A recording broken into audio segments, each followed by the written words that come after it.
하나님 말씀 보겠습니다. 고린도전서 11장 23절로 26절 말씀입니다. 고린도전서 11장 23절로 26절 말씀입니다.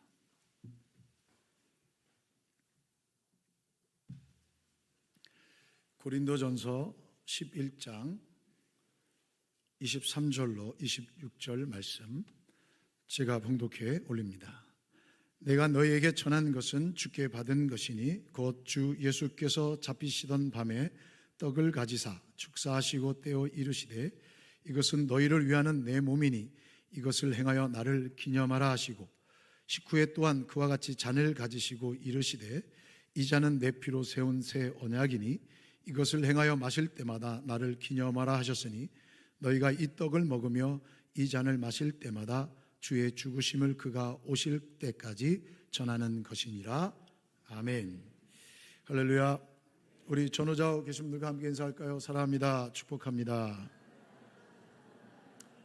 네, 주님의 이름으로 사랑하며 축복합니다. 오늘은 성찬 주일입니다. 또 성례 주일이기도 하지요. 성찬식을 거행할 때마다 저는 이 고린도전서 11장 23절로 29절 말씀을 봉독하고 성찬의 의미를 여러분들에게 설명하고 성찬식을 거행합니다. 오늘은 이 성찬식에 대한 우리가 정확한 성경적 이해와 또 우리가 어떻게 이 성찬을 대해야 하며 성찬에 대하는 유익이 어떤 것이 있는가를 좀 함께 같이 말씀을 통하여 나눠보는 시간 되었으면 좋겠습니다. 특히 우리 학생들도 함께 같이 성찬식에 참여하기 위해서 또 이 자리에 같이 참여하고 있습니다. 이 성찬의 정확한 의미와 그리고 성찬에 대하는 자세와 성찬을 통해 얻는 유익이 무엇인가를 안다면 우리는 큰 은혜의 시간이 될 줄 믿습니다. 자, 그러면 성찬은 누가 만드셨을까요? 누가 제정하셨을까요? 자, 23절 말씀을 보십시오. 내가 너희에게 전한 것은 주께 받은 것이니, 그렇게 말씀하고 있습니다. 내가 너희에게 전한 것은 주께 받은 것이니. 성찬 예식은 예수님께서 직접 세우신 예식입니다. 이 성찬 예식은 사람이 만든 게 아닙니다. 교회가 만든 일도 아닙니다. 성찬 예식은 주님이 직접 만드셨습니다. 그러므로 매우 중요한 예식입니다. 그래서 사도 바울은 이렇게 말씀합니다. 23절 보세요. 내가 너에게 전한 것은 주께 받은 것이니. 사도 바울이 예수님께 받은 것을 고린도 교회에 전한 것입니다. 마태복음 26장 26절부터 29절 말씀까지 보면 예수님께서 제자들을 불러놓고 성찬식에 대한 이야기를 말씀하시며 떡과 잔을 나누십니다. 자신의 의견을 사도 바울이 말하고 있는 것이 아니라 사도 바울이 주님으로부터 받은 이 말씀을 전하고 있는 것이고, 또 사도 바울은 오늘 본문 다시 보시면 너에게 전한 것은 이미 완료죠. 그러니까 즉 이미 고린도 교회에 가르친 내용이다 라고 말씀해 주고 있습니다. 그리고 또 23절 하반절 보시면 곧 주 예수께서 잡히시던 밤에 떡을 가지사라고 말씀해 주고 있습니다. 이 성찬식을 제정하신 날은 주님께서 잡히시던 날 그 밤이었습니다. 그리고 그 다음 날 예수님은 십자가에 달려 못 박혀 죽으셨습니다. 그래서 우리는 이 성찬을 행하여 예수님의 십자가를 묵상하는 겁니다. 이 성찬을 통해서 예수님이 왜 십자가에서 죽으셨고 예수님의 죽으심이 우리와 어떠한 연관이 있고 어떤 유익이 있는가, 하나님은 이 십자가를 통해 우리를 어떻게 바라보고 계시는가라는 사실을 이 성찬을 통해서 묵상하는 것입니다. 이 성찬은 그래서 이렇게 펼쳐놓고 있습니다.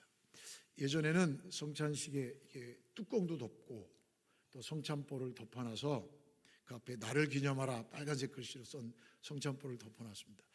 제가 예배와 예전학을 공부하고 난 다음에 이걸 제가 벗겼습니다. 왜 벗겼는지 아시죠? 아마 이 교회를 처음 온 사람들은 성찬식을 거행할 때 이렇게 있으면 예배 시간에 궁금해 죽습니다. 저게 뭘까? 나도 주나? 아무것도 모르고 저게 뭘까? 그래서 여러분, 저는 거뒀습니다. 왜요? 이 성찬식의 떡과 잔을 제가 누누이 강조하죠. 어떤 말씀이라고요? 보이는 말씀. 보이는 말씀. 이 성찬식은 보이는 말씀입니다. 제가 전하는 메시지는 어떤 말씀이요? 들리는 말씀. 그래서 보이는 말씀과 전하는 말씀은 동등한 하나님의 말씀이라는 사실이죠. 그래서 이 성찬을 대할 때 십자가를 깊이 묵상하고 이 성찬을 대할 때 절대로 소홀히 대하지 말아야 합니다. 자, 그러면 우리는 왜 이 성찬에 대해야 합니까? 참여해야 합니까? 24절 말씀 보십시오. 축사하시고 떼어 이르시되 이것은 너희를 위하는 내 몸이니 이것을 행하여 나를 기념하라 하시고 말씀합니다. 마태복음 26장 26절에 예수께서 떡을 가지사 축복하시고 제자들에게 떼어 제자들에게 주시며 이르시되 받아서 먹으라 이것은 내 몸이니라 라고 말씀하셨습니다. 자, 예수님께서는 축사하셨다 축복하셨다 말은 다른 말이 아닙니다. 하나님께 감사하며 축복했다라는 말씀입니다. 그러므로 우리는 이 성찬에 참여할 때마다 하나님의 깊으신 은혜를 생각하며 우리의 마음속에 나오는 깊은 믿음의 고백, 감사의 고백을 드려야 한다는 것입니다. 그래서 이 성찬은 아무나 참여하는 것이 아닙니다. 십자가의 구속의 은혜로 죄 사함 받은 하나님의 백성들만 참여하는 것입니다. 그래서 교회는 세례를 받지 않은 사람에게는 성찬에 참여하지 못하게 하고, 교회에서 징계를 받은 사람, 무음하지 않은 사람은 이 성찬에 참여하지 못하고, 내가 세례를 받았다 할지라도 무음하다 할지라도 하나님 앞에서 범죄한 사실이 있고 회개하지 못한 사실이 있다면 이 성찬에 참여할 수 없는 겁니다. 왜요? 성찬에 참여했을 때 유익이 되지 않고 오히려 주님의 징계를 받을 수 있기 때문이죠. 그래서 이 성찬을 참여할 때 우리는 하나님 앞에 은혜를 생각하며 깊은 감사로 참여해야 하는 것입니다. 우리는 떡을 대할 때 떡 한 덩어리를 가지고 조각을 냅니다. 어제 우리 권사님들께서 모이셔서 이 성찬식을 준비합니다. 떡을 잘라서 조각을 냅니다. 지금 여러분들에게 보이지는 않습니다만 이 떡이 이 그릇 안에, 성찬기 세트 안에 잘라져 있습니다. 왜요? 나누어 주기 위함입니다. 여러분, 이 성찬을 대할 때 나누어 주기 위한, 여기서 보여주기 위한 것이 아니라 나누어 주기 위해서, 예수님께서도 떡을 떼어서 제자들에게 나누어 주셨습니다. 즉 이런 의미입니다. 이 성찬에 참여하는 모든 자들은 다 예수 그리스도 안에서 하나다. 한 지체요, 한 형제요, 주님의 몸이다. 주님의 하나님의 거룩한 공동체다라는 의미가 담겨져 있는 것입니다. 그러므로 한 몸 안에서는 화목해야 한다. 이 성찬을 대하는 자들은 화목해야 할 분명한 이유와 목적이 담겨져 있는 겁니다. 화목하지 않은 상태에서 이 성찬을 대하면 하나님으로부터 징계를 받습니다. 화목하지 않은 상태에서 이 성찬을 대하면 하나님의 몸을 거룩하게 대하는 것이 아니라 하나님으로부터 잘려져 나갑니다. 이것이 잘라져서 떼어서 나누는 의미입니다.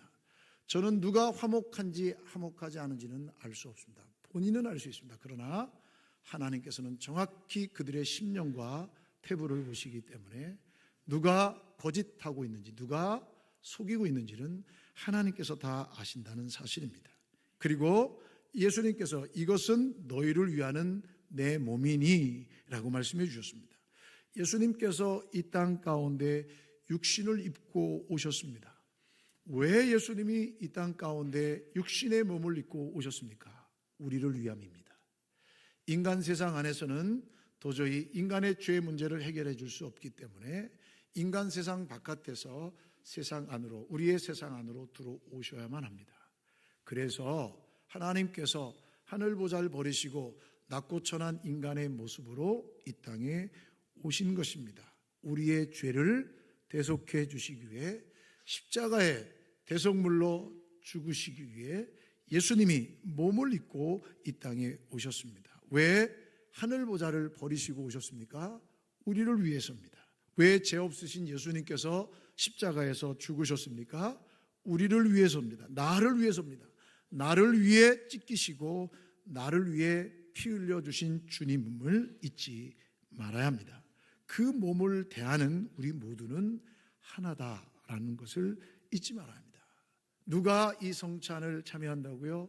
예수 그리스도로 말미암아 죄 사함 받은, 그래서 주님의 몸된 교회에 접붙임을 받은 하나님의 백성들이 이 성찬을 대하는 것입니다. 아무 생각 없이 잔과 떡을 먹고 마시는 것이 아니라 이 성찬에 담겨 있는 이 의미를 깊이 생각해야 합니다. 그리고 또 말씀하십니다.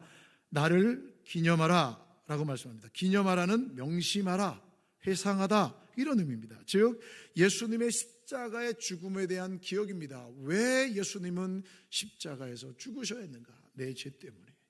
예수님이 십자가에 죽으심으로 나는 어떤 일이 있었는가? 죄사함 받아 하나님의 영원한 기쁨과 하나님의 공급해 주시는 은혜 가운데 들어갈 수 있게 됐다는 겁니다. 그러므로 이 성찬에 참여하는 것 자체는 거룩한 기억의 행위입니다. 이 성찬에 참여함으로 인해 거룩한 기억, 예수님이 나를 위해 십자가에서 찢기시고 피 흘려주심으로 내 죄가 용서받았다는 이 거룩한 기억의 행위가 성찬식에 담겨 있는 것입니다. 그러므로 성찬에 참여한다는 것은 죽음과, 예수님의 죽음과 부활에 동참하는 엄숙한 행위입니다. 이 성찬을 통해 우리의 죄가 씻음받았고 이 성찬을 통해 하나님과 연합할 수 있는 것이죠. 또 25절 말씀 볼까요? 식후에 또한 그와 같이 잔을 가지시고 이르시되 이 잔은 내 피로 세운 새 언약이니 이것을 행하여 마실 때마다 나를 기념하라 하셨으니. 자, 구약시대의 유월절은 이스라엘 백성들이 출애굽하기 전에 어린 양을 잡아 그 피를 집 문 좌우 문방과 문설주에 바르는 겁니다. 그 어린 양의 피를 상징하지요. 오늘날 우리가 마시는 잔은 무엇을 상징합니까? 예수님의 거룩한 보혈, 십자가에서 우리의 죄를 씻어주기 위해 흘리신 피를, 대속의 피를 상징합니다. 새 언약은 옛 언약과는 대조됩니다. 새 언약은 짐승의 피가 아닌 예수 그리스도의 피로 새롭게 세운 새 언약이라는 사실입니다. 이 성찬식에 그래서 주님의 피를 먹고 마시는 거죠. 이 명령에 순종해야 합니다. 하나님의 택함 받은 백성은 반드시 이 성찬에 참여해야 합니다. 성찬에 참여하지 않는 것은 불순종입니다.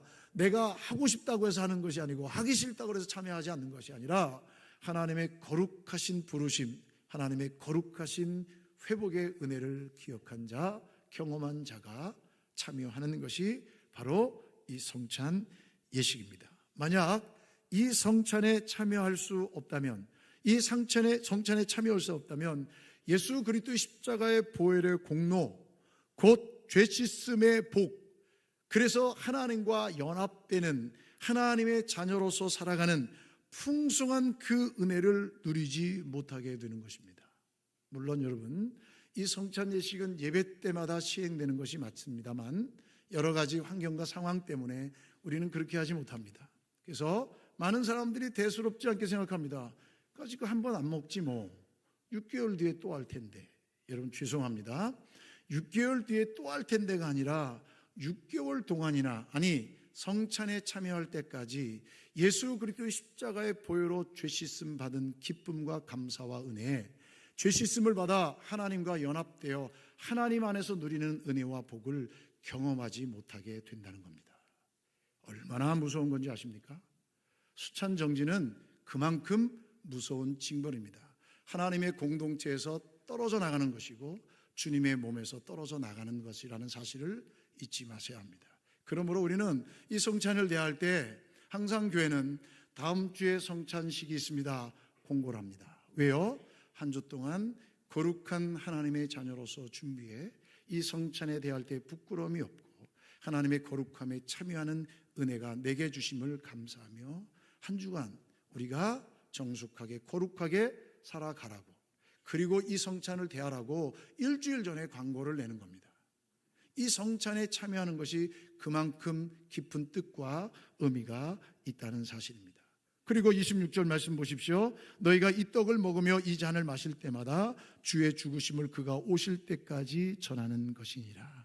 주님께서 이 땅 가운데 오셔서 인간의 몸을 입고 오셔서 온 인류의 죄를 담당하시고 십자가에서 죽으신 것을 기억함과 동시에 그가 오실 때까지 이것을 뭐 하는 거라고요? 전하는 거라고요. 주님이 이 땅에 오실 때까지 이 성찬을 대하는 성도들은 전해야 할 책임이 있는 거예요. 복음을 전해야 할 책임이 있는 거예요. 복음을 가로막는 일을 하지 않는 거예요. 성찬을 참여하면서 복음을 가로막는 것은 거룩한 하나님의 자녀가 아니에요. 성찬에 참여하면서 하나님의 몸된 교회를 무너뜨리는 행위를 하는 자는 하나님의 거룩한 자녀가 아니에요. 주님의 몸된 교회 지체가 아니에요. 그만큼 두렵고 떨림이 우리 가운데 있어야 한다는 사실입니다. 더 나아가서 약속하신 대로 부활하시고 승천하셨고 하나님 우편에 앉아 계시면서 지금도 우리를 위해 중보 기도하고 계신 것을 마음속 깊이 생생하게 기억하고 기념하기 위해서 이 성찬식을 우리에게 제정해 주셨고 이 성찬식에 참여하는 것입니다. 이 성찬식에 담겨있는 의미와 뜻이 바로 이것입니다. 우리의 육체가 음식을 계속 먹어야 살듯이 우리의 영혼은 주님의 영적인 공급함을 받아야 살아갈 수 있는 거예요. 성찬 예식은 반복해서 주님 다시 오실 때까지 시행해야 할 거룩한 예식이라는 사실입니다. 사랑하는 여러분, 우리 교회가 가지고 있는 신학적 기준이 있습니다. 우리 교회가 가지고 있는 신학적 기준은 존 칼빈이 가지고 있는 영적 임재설을 가지고 있습니다. 영적 임재설은 다른 게 아닙니다. 떡과 잔이 있습니다. 이것은 똑같은 일반적인 떡과 잔이지만 주님께서 성찬을 대할 때 성령께서 임재하여 주셔서 우리가 떡을 대하지만 주님의 몸과 살을 대함과 같이 우리가 잔을 대하지만 주님의 십자가의 보혈을 대하는 놀라운 은혜를 허락해 주셔서 이 떡과 잔을 통해 우리가 주님과 연합되고 하나님과 연합된다라고 하는 영적 임재설을 가지고 있습니다. 우리와 반대되는 그러한 생각을 갖고 있는 것이 로마 캐톨릭입니다. 그것은 화채설입니다. 화채설이 무엇이냐? 똑같은 떡과 잔인데 사제가 들어 축사할 때 이것이 예수님의 살이 되고 예수님이 피가 된다는 얘기입니다. 여러분, 사제가 무슨 능력이 있어서 이 떡을 예수님의 살이 되게 하고 사제가 무슨 능력이 있어서 이 잔을 주님의 피가 되게 합니까? 이것은 저희들은 거부합니다. 이것은 맞지 않습니다. 그래서 여러분, 이 사제들이 성찬식을 할 때는 한 방울의 잔도 하나의 떡도 남기지 않고 다 먹습니다. 왜요? 예수님의 살, 예수님의 피기 때문에. 저희들은 화채설이 아닌 영적 임재설을 가지고 있습니다. 또 찌븐길리가 가지고 있는 사상이 있습니다. 그것은 기념설입니다. 이것은 그냥 기념하는 거야. 여러분, 기념하는 것도 우리가 영적 임재설도 기념을 가지고 있습니다. 이것을 기념하고 상징을 가지고 있으면서 상징성을 가지고 있으면서 우리가 주님 앞에 대할 때 주님의 몸과 피를 대하는 거룩한 은혜가 성령에 의해서 담아지게 된다라는 의미지요.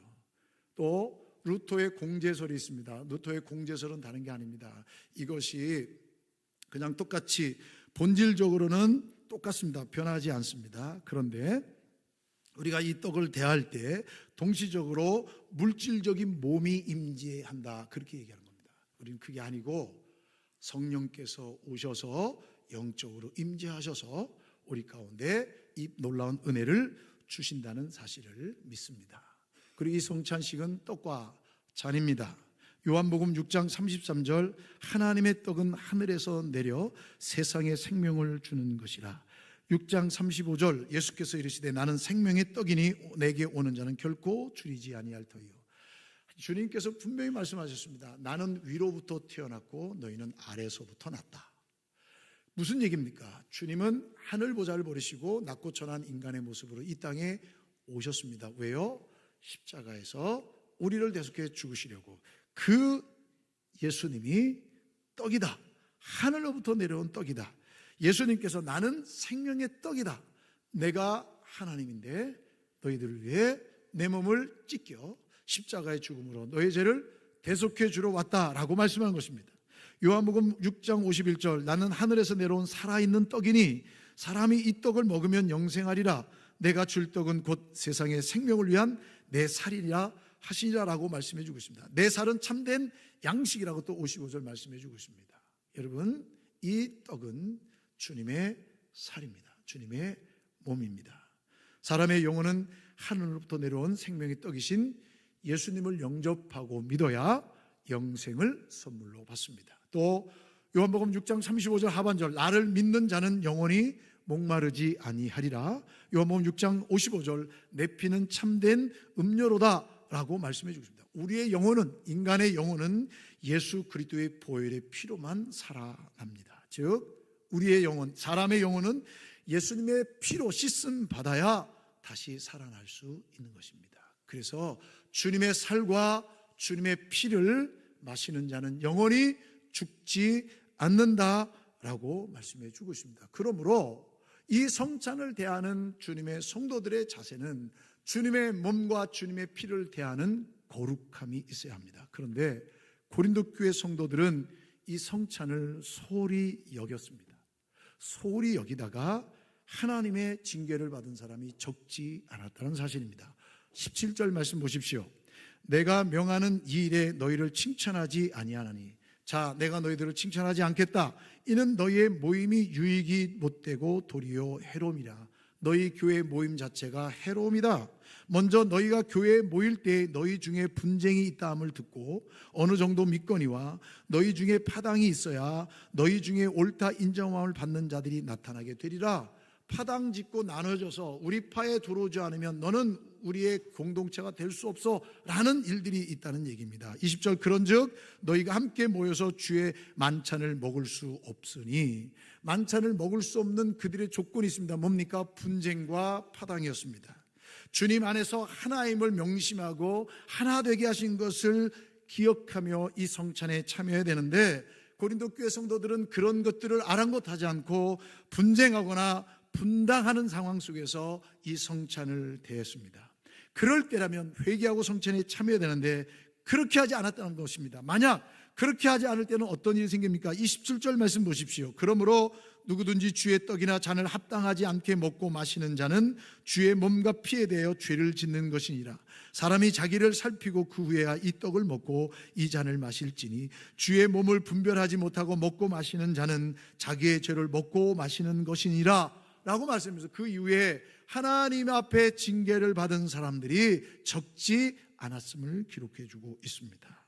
사랑하는 성도분, 분별함이 없이 성찬을 대하는 자들에게는 하나님의 징계가 임함을 말씀해 주고 있습니다. 왜요? 예수님의 몸을 무시하는 죄를 먹는 것이며 예수님의 피를 없인 여기는 죄를 마시는 것이기 때문입니다. 성찬을 대하는 성도들의 자세는 하나님 앞에서 우리가 하나임을 잊지 말아야 합니다. 만약에 우리가 하나 되지 못함이 있다면 하나님 앞에 오늘 이 시간 회개하는 마음으로 성찬에 참여하십시오. 다시는 그러한 길로 가지 마십시오. 교회의 주인은, 교회의 머리는 우리 주 예수 그리스도이십니다. 교회의 이름을 욕되게 하지 마십시오. 샤론 교회라고 해서 샤론 교회만 해당되는 것이 아니라 샤론 교회는 주님의 몸입니다. 주님의 몸에 우리를 접붙여 주셨습니다. 그래서 우리는 하나 되어야 합니다. 하나됨을 해치는 어떤 것도 주님은 용납하지 않습니다. 우리가 성찬을 대할 때 우리의 거룩함이 회복될 수 있도록 회개해야 합니다. 하나님의 은혜 가운데 있어야 합니다. 이것이 성찬을 대하는 성도들의 자세입니다. 그럼 이 성찬을 대하는 유익은 무엇이겠습니까? 성찬은 예수 그리스도를 통하여 하나님께 접붙임을 받은 하나님의 사람들이 하나님으로부터 생명과 은혜와 사랑과 능력 그리고 복을 충만하게 받는 겁니다. 하나님으로부터 성령의 충만함을 받는 겁니다. 하나님과의 단절된 관계가 회복되어 하나님으로부터 받는 은혜를 경험하는 것입니다. 이 성찬의 유익을 모르는 자는 이 기쁨을, 이 행복을 누릴 수 없고 그 안에 사탄의 유혹에 넘어가 끊임없이 교회를 힘들게 하고 성도들을 무시하고 교회 공동체를 파헤치는 일에 앞장설 수밖에 없어요. 그런 영혼을 예수님께서는 화인 맞은 영혼이라고 얘기하죠. 회친한 무덤 같다고 얘기하죠. 사랑하는 성도 여러분, 성찬에 임하는 자가 얼마나 큰 하나님의 은혜 가운데 임하는지 우리는 잊지 말아야 합니다. 이것이 성찬입니다. 이것은 사람이 만든 것이 아니라 주님이 제정해 주신 것입니다. 성찬을 통해 우리의 죄가 용서받고 하나님과 교제하는 유익이 있습니다. 성찬을 통해 주님의 몸과 피를 대함으로 우리가 거룩하신 하나님의 자녀로서 다시 거듭날 수 있는 것입니다. 하나님의 가족으로 하나님과 교제하는 복되고 좋은 길이 바로 이 성찬에 참여하는 유익입니다. 그래서 요한복음 5장 6장 53절 예수께서 이르시되 내가 진실로 진실로 너에게 이르노니 인자의 살을 먹지 아니하고 인자의 피를 마시지 아니하면 너희 속에 생명이 없느니라. 인자의 살을 먹지 아니하고 인자의 피를 마시지 아니하면 너희 속에 생명이 없느니라 분명히 말씀해 주고 있습니다. 우리가 성찬을 대함으로 우리의 생명, 예수님의 생명, 하나님으로 공급되는 영원한 생명이 저와 여러분 가운데 다시 회복되는 은혜가 있기를 주님의 이름으로 축복합니다. 성찬에 참여함으로 영원한 생명의 근원이신 예수님과 함께하는 복을 누리는 우리 모두가 다 되시기를 주님의 이름으로 축원합니다. 기도하시겠습니다. 사랑하신 하나님 아버지 감사합니다. 오늘도 거룩하고 복된 하나님의 자녀들로 불러주셔서 하나님의 영원한 나라에 이룰 수 있도록 함께해 주시니 진심으로 감사합니다. 주님, 이 놀라운 성찬의 은혜 가운데 우리를 불러주셨사오니 하나님 한없는 은혜를 더하여 주시고 성도들의 심령 가운데 생명의 빛이 드러나게 하여 주시옵소서. 예수님의 이름으로 기도하옵나이다. 아멘.